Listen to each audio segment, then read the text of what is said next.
இந்த மூலவர் விமானத்தின் மீது காகம் பறப்பதில்லை. இங்கு அபிஷேகம் செய்யப்படும் தயிர் புளிப்பதில்லை.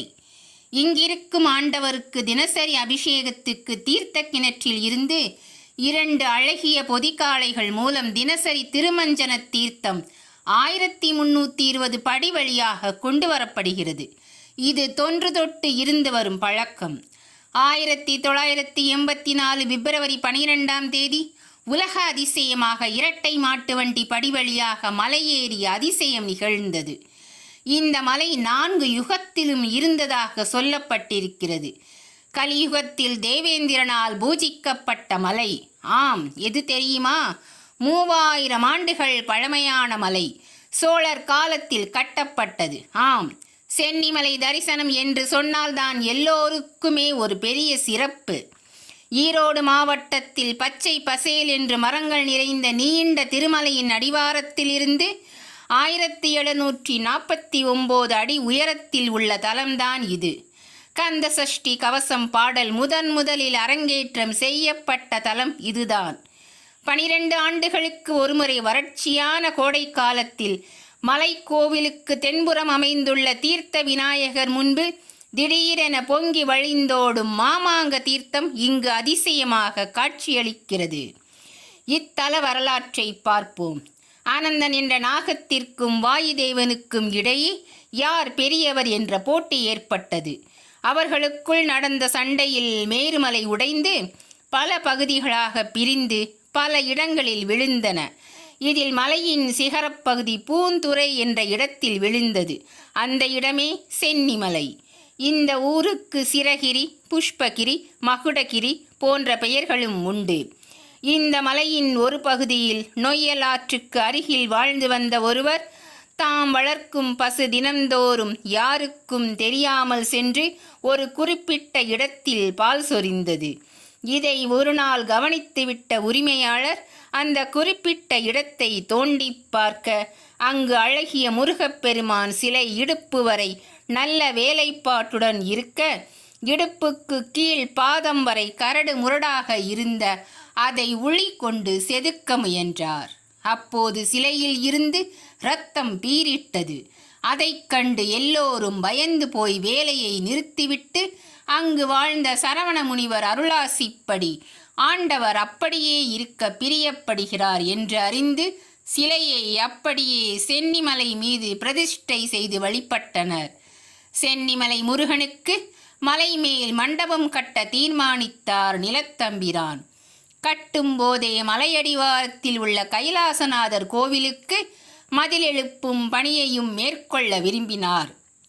அப்போது கோவையும் மலபாரும் ஆங்கிலேயர் ஆட்சிக்கு உட்பட்டிருந்தன. கதவுக்கு மரம் தேடி பொள்ளாச்சி நகருக்கு சென்றார் தம்பிரான்.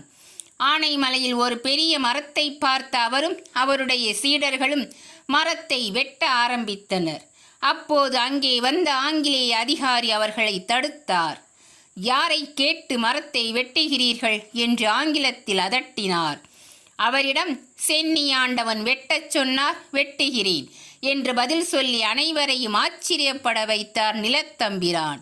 காரணம், அவருடைய பதில் ஆங்கிலத்திலேயே இருந்ததுதான். அதை கேட்டு திடுக்கிட்ட அதிகாரியால் தனக்கு சமமாக அவர் ஆங்கிலம் பேசுவதை பொறுத்து கொள்ள முடியவில்லை. ஆகவே தன் கோபத்தை காட்டினார்.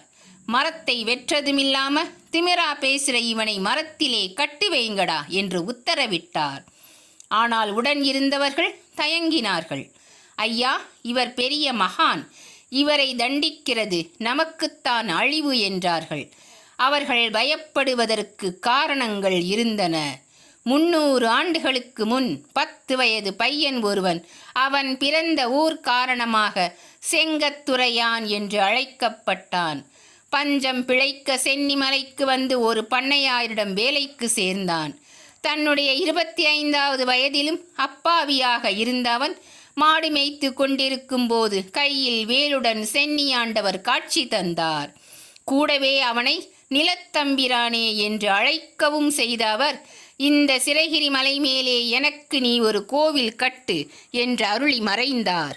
ஒரு நாள் பண்ணையில் வேலை செய்யும் ஒருவனை 4 பேர் தூக்கி கொண்டு வந்தனர்.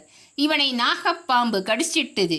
வைத்தியர் வீட்டுக்கு போக வேண்டி கேட்க வந்தோமுங்க என்றனர். அப்போது பக்கத்தில் இருந்த செங்கத்துரையான் பாம்பு கடிபட்டவனை நெருங்கினான். பச்சிலையை கசக்கி அவன் மூக்கருகில் சிறிது நேரம் வைத்திருந்து வேறு சில தலைகளை கசக்கி அவன் வாயில் சாறை விட்டான். பின்பு வேப்பிலையால் அவன் உடல் முழுவதையும் நீவி விட்டான். சற்று நேரத்தில் பாம்பு கடிபட்டவன் எழுந்து உட்கார்ந்தான்.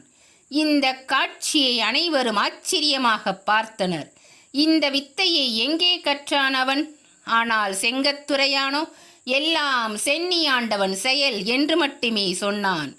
அப்போதே அவன் தன் பெயர் நிலத்தம்பிரான் என்று அனைவருக்கும் அறிவித்தான். சென்னிமலை மீது முருகனுக்கு கோவில் கட்ட ஆரம்பித்தார் நிலத்தம்பிரான். கோவில் திருப்பணிகள் நடந்தபோது தம்பிரான் ஊர் ஊராகச் சென்று மக்களது குறைகளை தன் ஆன்மீக சக்தியால் தீர்த்து வைப்பார். அதன் மூலம் கிடைத்த தொகையுடன் கட்டிட பணியாட்களுக்கு கூலி கொடுக்க குறிப்பிட்ட நாளன்று சென்னிமலைக்கு வந்து விடுவார். அவர் கூலி கொடுக்கும் முறை வித்தியாசமானது. பொறி மூட்டைகளை அவிழ்த்து கொட்டி கடலையை கலக்குவது போல பணத்தை பொறியுடன் கலக்கி தன் இரு கைகளால் அள்ளி போடுவார். அந்த பணத்தை எண்ணி பார்த்தால் அவரவர் செய்த வேலைக்கான கூலி துல்லியமாக இருக்கும். இது போன்ற பல அற்புதங்களை செய்த தம்பிரானையா மரத்தோடு கட்டி போடுவது?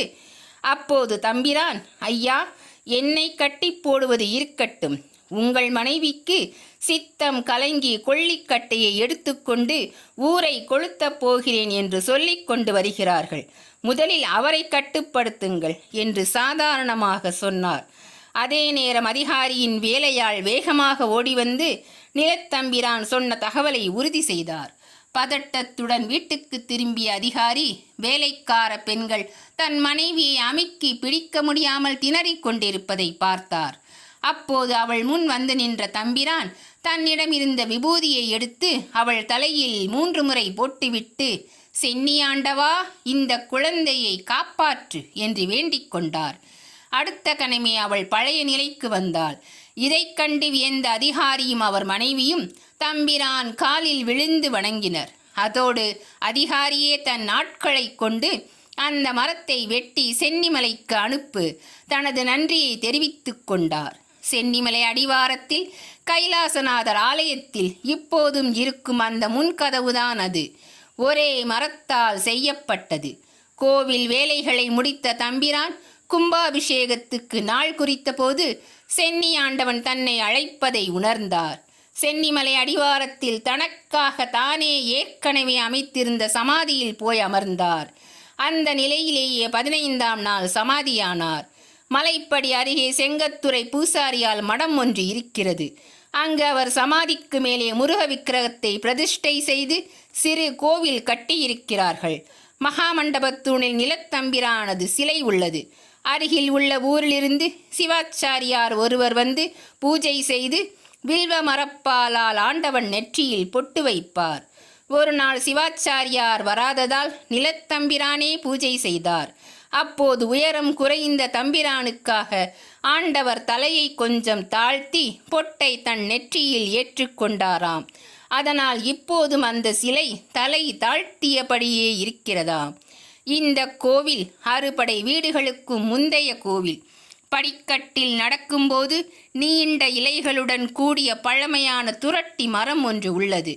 துஷ்ட சக்திகளால் பீடிக்கப்பட்டவர்கள் இம்மரத்தை நெருங்கும்போது அது விலகும். சுப்பிரமணிய சுவாமி கருவறையின் பின்புறம் வள்ளி தெய்வானை இருவரும் தனிச்சந்நிதியில் ஒன்றாக இருந்து அருள்பாலிக்கின்றனர். இவர்கள் இருவரது திரு உருவங்களும் ஒரே கல்லில் செதுக்கப்பட்டுள்ளது. இவர்களுக்கு பின்னால் பொன்னாக்கு சித்தரின் சமாதி வேல் கோட்டமாக காட்சியளிக்கிறது. சென்னிமலை வரலாற்றை இவரே இயற்றினார். இந்த மாதிரி கதைகளை கேட்க இந்த சேனலை சப்ஸ்கிரைப் பண்ணுங்க, லைக் பண்ணுங்க, கமெண்ட் பண்ணுங்க, ஷேர் பண்ணுங்க.